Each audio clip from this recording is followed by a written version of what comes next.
On this episode of the Ask Mike Reinold Show, we talk about the ACL and fatigue. We talk about some online fitness and physical therapy apps that we can use, and we talk about some of our treatment strategies for subacromial impingement and subacromial decompressions.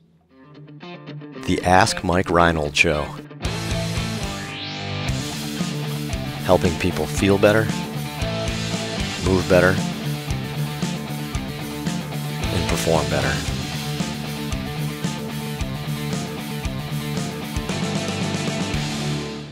Welcome back, everybody, to the latest episode of the Ask Mike Reinold Show. We are all at Champion PT and Performance up in Boston. Let's go this way this time. We have Mike Scaduto here, MikeScaduto.com, Dan Pope, Fitness Pain Free, Dave Tilley, Shift Movement Science, and Lenny Macrina, LennyMacrina.com. We are all here answering your questions. Anything you guys want to talk about, PT, fitness, sports performance, heck, anything, just ask away. You guys can just head to the website and keep asking us questions.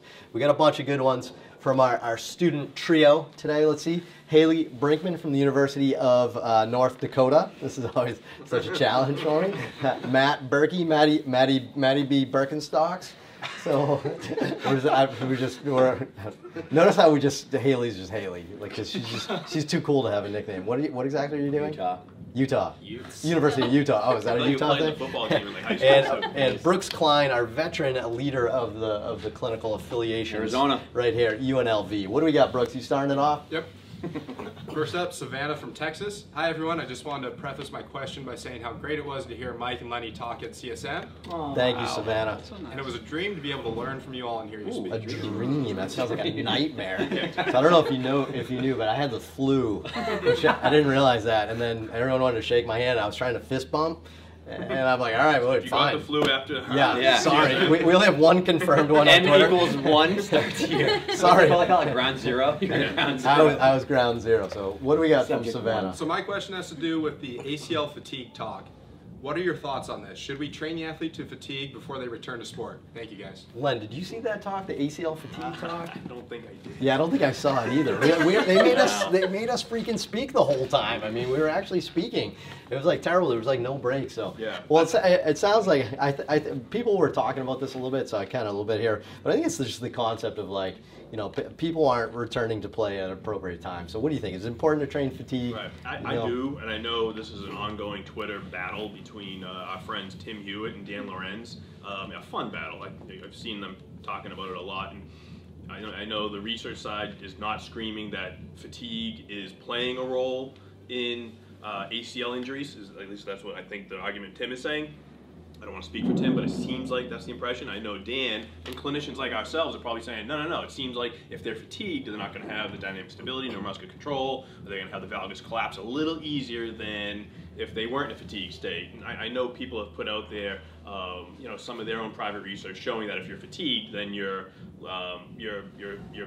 quad symmetry index or your leg symmetry index is diminished if you're fatigued versus not. Doing a hop test. So I try to train to fatigue. Because I think that's more of a realistic challenge for the athlete, Yeah, and we work like proprioception and neuromuscular control. We work it a little bit before in the beginning of the program when they're nice and fresh, and then we kind of always end like our leg rehabs with some balance and proprioceptive stuff in a fatigue state, so we can kind of train them in that state. So, I wonder if the disconnect here is that this makes clinically sense to us, but we just haven't proven it. Right. So Tim Hewitt, which Tim's not listening to this, but whatever. Exactly. If you are, what's up, Tim? But Tim's not listening to that. But I mean, Tim's a PhD. He's a researcher, right? So, and he knows this. We joke about this all the time in person. We're friends, But like he's a researcher. So theoretically, it hasn't been found in the research, and people like him can't grasp that maybe some things haven't been proven. I know when I'm treating an ACL and I hear the story, it's not always, but oftentimes it was my last run on the ski slopes. I was tired. And I want to get one more run in. Right. I've heard that echoing in my chamber for years, and that's why I don't go skiing. Is that like the whole, like, when you lose something though, you always find it in the last place you look? But like, why would you keep looking? You just found it, right? So like, you had to stop skiing. Exactly. You were just wheelchaired off the mountain. So I mean, I can only live it because I have 2 patients who are very, very late stage ACL, and we're doing that kind of stuff right now. And I think that Dan and I have worked with Chris Henshaw a lot, who's like an expert in this kind of stuff. And there's a lot of good research on the peripheral and central fatigue mechanisms, and I have no idea about the research that Tim and these guys are talking about. But it's really clear that, like, stuff falls apart when you like start to hit like really high end threshold, or when you hit high end kind of VO2 max stuff that like proprioception, central like ability to correct and stuff is less. So it's like as a clinician, I'm terrified if I'm like, this person's transitioning to lacrosse. And I'm like, well, I don't really know if you're ready for a however long a lacrosse game is, but like, just doing like a basic 10-minute circuit the other day of like some quick twitch stuff and like single leg squats with some control. She was like all over the map, and I'm like, no, that doesn't mean you're gonna tear your ACL, but like I'm not quite comfortable yet letting you be like, let's go play full game. Yeah, it seems like a no-brainer. So I'd say train it. Why not? Research always catches up to the clinical stuff at some point. So I'd say it's a no-brainer. So what do we got, Haley, Matt? Yep. Haley, what do we got, Haley? Marcus from Seattle. Hey everyone, love the show. Thanks, My Marcus. question is, what are your thoughts about online PT and fitness apps? Thanks. So online PT and fitness apps. Did anyone see my Twitter conversation recently about the PT one though? Somebody on Twitter was saying, and I believe you, it was that in order to practice physical therapy online, like distance-based thing, you have to be licensed in the person's state that you're talking to. And I asked him, I go, well, do you have a reference for that? And it was just that they heard somebody that is way smarter and in tune to this told them that. But man, we have, I don't know, is this still called telehealth? We're not using phones, are we? Telehealth? Like we should e-health, yeah, rotary. Then we can fax them their home exercise. So I have Aetna insurance. I just got a thing last year saying that I can now get access to a doctor online. So if the doctors are doing it, maybe they're licensed in every state. So regulatory restrictions. I'm not sure about the PT one, but fitness. Heck, we've all done. Dan's done some online fitness. Champion. We just launched our new online training platform. Our big program that you can go to on our Champion website. And I think it's amazing. I think it's a no-brainer that we get fitness apps. But I don't know. What's your guys? Let's not. Fitness is easy, right? That's a no-brainer. What are you guys' thoughts on the PT? Any experience? My biggest concern, I guess, would be the legality of it. I wouldn't want to put my license in jeopardy, providing medical or giving medical advice over the phone or however it may be online, and then have that catch up and lose my license. We all went through years of school and spent a lot of money. Is it worth doing that? Even if it's a gray area right now, we don't even know. What if assuming it is legal? If it is legal, I don't know. Still, I'd still be cautious. Manual assessments and stuff and joint range of motion stuff. How do you do that online? Yeah, that is true. It's different. How do you capsule or feel somebody via? How do you FaceTime and feel? I think a lot of what we do is hands-on by nature. So I don't know. I'm in my mind, it's tough to replace that. Ooh, what do you got, Dan? I want to do more of it. Okay. I understand that as PTs, we like to be able to evaluate and see things in person and feel people, and I feel like that's very important, right? I think we need to do a lot of that in some individuals. But I think there's a lot of problems that we can actually take care of from a distance. And I think a lot of what we do sometimes comes down to guidance and just being able to write the right programming and give people the right advice. And it makes me a little upset that PTs are limiting their ability to treat people across the world because they're so afraid of losing their license. Don't get upset, Dan. Yeah, but I think what's happening is that you get trainers and stuff trying to give people advice on what they need to do for the injuries and running programs. That's actually a good point. The personal trainers are probably doing what certainly are. So my knee hurts to do this program. Point. Right. I think we should be the pioneers there. We obviously do this on a regular basis. I wish that we weren't so afraid of doing it, but I can see why. It seems like to me too, if you do this right, if you do this model right, the first thing you're going to be able to tell if you're doing a consult with somebody over the internet or whatever it may be is are they a candidate for doing it from a distance? Because the second maybe you don't feel comfortable, you think they need a more detailed exam or they need to see a physician or something like that, I think you just tell them that. I think that's the easy one. But man, there's probably a bunch of low-hanging fruit we could probably really work on, and we can probably make some improvement with people before it's a big issue if we can just give them some guided exercises and stuff like that. So it seems like it's probably not for everybody, but man, if you're a good PT and oh no, you got to go see somebody, say it right away. Or hey, this isn't responding like I thought, or I thought you'd do better. Why don't you go find someone in your local community? There's definitely room for progress. If anybody knows the real legality issues, let us know. This is definitely a conversation for an attorney in terms of legality, but good stuff. What do we got, Maddie B? What do we got, Maddie B? We got Michaela from North Dakota.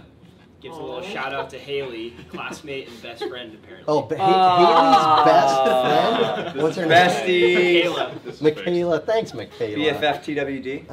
All right, so what have been the most beneficial combinations of mobilizations, scapular stability exercises, and shoulder strengthening exercises you have found for patients following either subacromial decompression surgery or subacromial bursitis? You kind of answered your own question, Michaela. I almost called her Haley.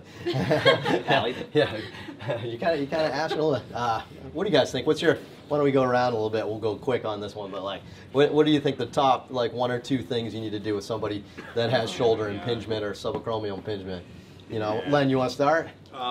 Get their motion back comfortably and just blast their shoulder, rotate a couple steps with exercises. Blast. I mean, just blast. So let's paraphrase that. So get them stronger. Is there a specific muscle group you would like to get stronger? The rotator cuff, scapula. I want them to get them comfortably moving. There's a lot of mental component to it, but you got to, especially after a surgery, you got to reestablish.